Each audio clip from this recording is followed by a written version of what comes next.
Today I'm revealing my entire 25 stock portfolio, giving you guys an update on the portfolio, and this portfolio has got me a 298.4% return cumulatively between 2020 and 2021. And in 2022, I am actually down about 11% so far this year. Obviously got off to a rocky start this year, but I still have strong faith in these stocks long term. But between 2020 and 2021, cumulative return of 298.4%. And these are the stocks that enabled me to beat the S&P 500. So number 25, Stag Industrial. This is a great real estate play. The only reason it's such a small weighting in my portfolio is because it's a position I started to build, and the stock kind of just kept going up. So I was waiting for a better price. It has actually started to come down a little bit, and this is a position I will be building up long term. They actually report earnings today, so if you're interested in hearing about that, definitely subscribe to the channel as I plan to cover it later. Stag is a great real estate play. They're involved in warehouses, e-commerce. They're a big Amazon is their biggest customer, so they do a lot in the e-commerce space, which is an industry obviously only continuing to grow. Next one, CBD Unlimited, or EDXC. This is just a crapshoot penny stock I bought a very long time ago that I'm just holding on to. At this point, I just see it as a lottery ticket, but not doing anything with that one. I've made videos on it in the past. You could check those out. Number 23, Mind Medicine. So this is a stock I've covered many times on the channel. Again, a very speculative play. It's a company that's going to take years to pan out, and highly speculative. It's a binary outcome here. It's either going to work or it's not. They're involved in the psychedelic medicine space, and I think it's an interesting story. So we'll see how that one plays out. Again, it's a long-term speculative play. So the weightings in my portfolio are this third column here. So that one's 0.35% of the portfolio. Next up, we got Grayscale Bitcoin. Now, as I said in my last video, I hold the majority of my crypto in Voyager Digital, but I do have this little Grayscale position here. I don't really want to sell because then I'm going to have to pay taxes on the gains, and I figured it is safer to keep my crypto spread out a little bit, even though I would like to put this money in Voyager so that I could earn interest on my Bitcoin, where in Fidelity here with Grayscale, I'm not earning any interest. 21, we've got NIO, Chinese EV maker. Again, a more speculative play. I think they have a lot of potential long term, and we've made a couple videos on it on the channel here. Let me know if you want to hear an update on my thoughts on NIO. Number 20 is Starbucks. Now, this is a position that actually used to be much larger, but I sold a covered call on it, and the shares got called away. So I just saw a big part of the position. But this is one, it actually worked out because the stock is now down 25 to 30% from its highs and dropping. This is a stock I also would consider building up more, especially if it continues to go down. I think Starbucks is a great long-term play. You get a lot of dividend growth. They're expanding into China. Just made an in-depth analysis on that stock. You can check it out on the channel if you're interested. Number 19, Nvidia. This is one of my more recent positions that I started around when they announced the stock split, and it's done very well so far, but the only reason, again, it hasn't become a larger position is because it ran up a lot, and I was just kind of waiting for a pullback, which now it's just been kind of fluctuating in this range. It sounds like they're not going to get the ARM deal. That acquisition is not going through.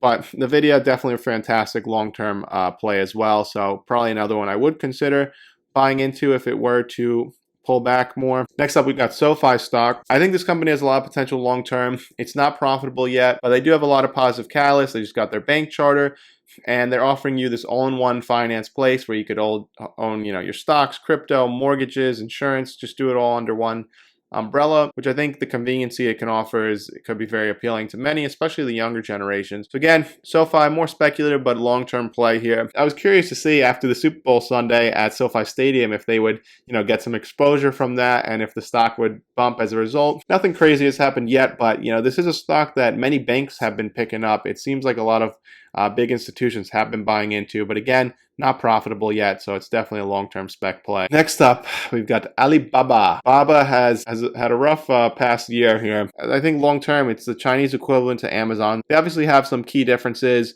We've gone into depth on this as well, and maybe I'll do another video in the future. But what's interesting about Alibaba is where Alibaba is much more involved in third-party selling. So where Amazon likes to sell most of the goods themselves, Alibaba is just outsourcing it to a third party, which has its advantages because they don't have to have these massively stocked warehouses with all these supplies. They're just getting it as they need it from a third party supplier. And Alibaba has a big growing cloud segment, which is probably going to be their biggest value driver moving forward, similar to AWS with Amazon. I think Alibaba, great long-term play. Again, been beaten down with all this China stuff. But if you look at a chart of Alibaba over the last 10 years, it's one that there'll be a negative news cycle. It drops significantly, but it always recovers.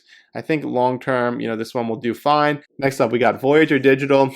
I really like this company. We've made many videos on it. I think they have a great CEO, and they're in a tough space because crypto, it's a big market, huge total addressable market, but with that comes more competition. But I think they definitely carry a lot of potential. They're the third largest retail crypto platform, and I think they're doing some cool stuff that sets them apart, that can set them apart from their competitors long term. Again, if you're interested in that, check out my videos on the channel. Next up, Johnson & Johnson. This is a long-term, hold forever type stock that I'll just continue to add to here and there when I see when it's at a good price. Unfortunately, it doesn't tend to trade at a very big discount too often, but Johnson & Johnson is just a portfolio staple. If you're interested in long-term dividend stocks, it's one of the best. Next up, we've got Realty Income, making up about 1% of the total portfolio here. Love me some Realty Income. They've got a diverse portfolio of real estate. It gets me some more real estate exposure, and they pay a monthly dividend, which I love, and I'm reinvesting those dividends. So while I haven't been buying any Realty Income shares with my own capital lately, I do have those dividends reinvesting, and I plan to do that for a very long time. And if it were to have a big dip, I would definitely start buying it again more aggressively. But another great company to buy and hold for long term. Next up, we got Microsoft. It's one of the companies I was buying during the pandemic crash. As a result, I got in at a really good price. So that's done very well. I think I'm up about 100% on that position. Next up, we've got QYLD here. There's a covered call ETF on the Nasdaq 100. Yields anywhere between 9 and 12%. It fluctuates. And I've just been using this as a position to park some of my cash in, just because it beats, earning 0% in the bank. But, it does tend to fluctuate. And as 2022, tech stocks really were off to a rocky start. So it was down a little bit.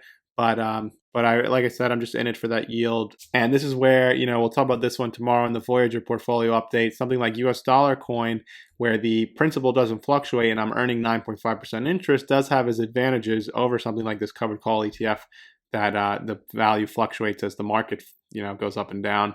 Next up, we've got Palantir. This is a fascinating company. You've got Alex Karp and Peter Thiel at the helm. You really can't go wrong with that duo. Very interesting company. We've talked about on the channel. They actually report earnings tomorrow, and they're involved in data analytics, but it seems that any company that utilizes their software benefits from it. They've got huge contracts and trust with the US government. They only have launched their commercial business within the last few years. It used to be predominantly military and government type contracts. Company software is just applicable, it seems, to every industry.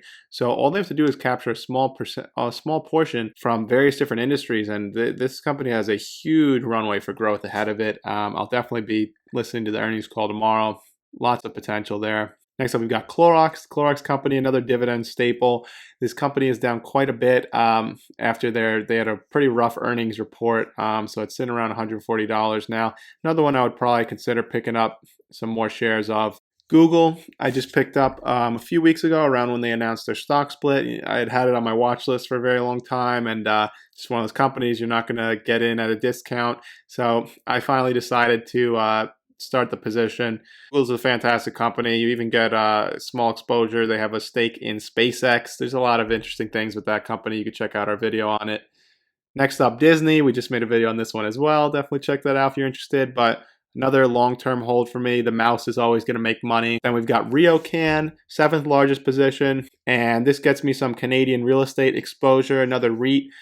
And I like this company for a multitude of reasons. I mean, first, I think it's good to have some exposure outside of the US. Even just the last few months where tech has been a little shaky, I'm down in a lot of positions. Ryokan has just steadily keeps going up, and it pays a monthly dividend. And it definitely has its advantages over Realty Income as well. While they are both predominantly commercial right now, Realty Income has a lot of exposure to 7-Eleven, gyms, movie theaters, things of that nature, pharmacies. And while Ryokan does too, they are starting to increase their exposure to residential, which is always going to be there. That's not going anywhere. They're also building these multi-use properties where you might have commercial stores on the bottom floor and then 10 floors of residential. And I think that this is a great approach. So I'm excited to see they've got a lot of projects coming online in the next few years, and I think that this is a company with a very bright future as well. Next up, we've got Vtsax. So I've got a few index funds here. This is one of them. It's the total market index fund that are basically the same total market index fund exposure. So I'll just talk about all three of them together when we get to them. FXAIX, Fidelity, S&P 500 index fund, Next up, we have Apple. I don't need to go into any depth about Apple, fourth largest holding. Then Facebook or Meta Platforms. Another one that I think is a great buy here. I mean, it's gone down so much for honestly no reason. It blows my mind still. So I did pick up some more shares of that after the earnings call dip. It's sitting around $216 right now.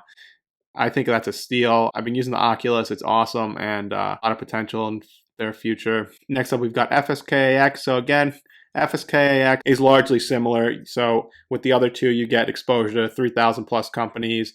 This one is just the S&P 500. The weightings tend to be very, very similar though. And the only reason, there's really no point in doubling up on any of these three, but I just own them in different accounts just to kind of spread it out to play it safe. They're largely the same thing. And over time, I just want to keep increasing my index fund exposure because over time, we know the market only goes up.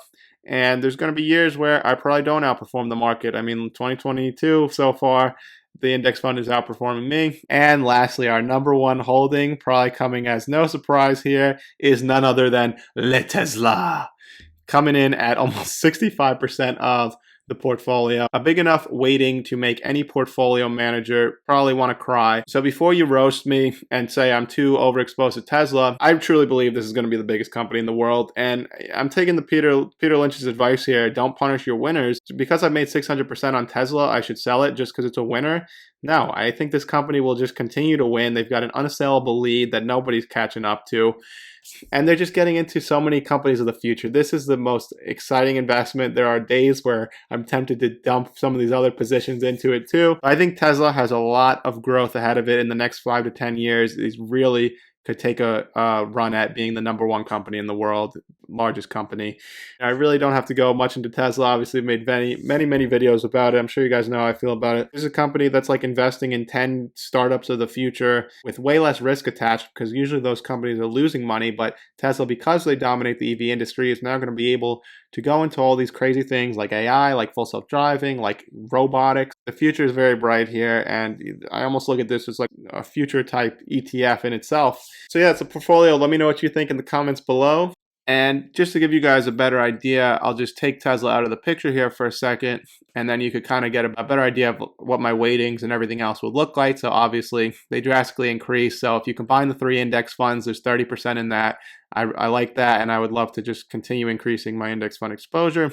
I have automatic investments that go into these index funds monthly, and just kind of paints you a better picture of how big these positions are. Yeah, I'm definitely not buying very aggressively right now. I'm trying to save up some money for a possible down payment, and the market's just been pretty shaky. So my plan for the foreseeable future, I'm just going to keep doing my monthly index fund purchases, and everything else I'm just holding for the time being. No crazy plans. So let me know what your guys' plan is for 2022. What stocks are you buying? If you enjoyed the video, don't forget to like and subscribe. This is Vinny from the Investment Club, and I'll see you next time.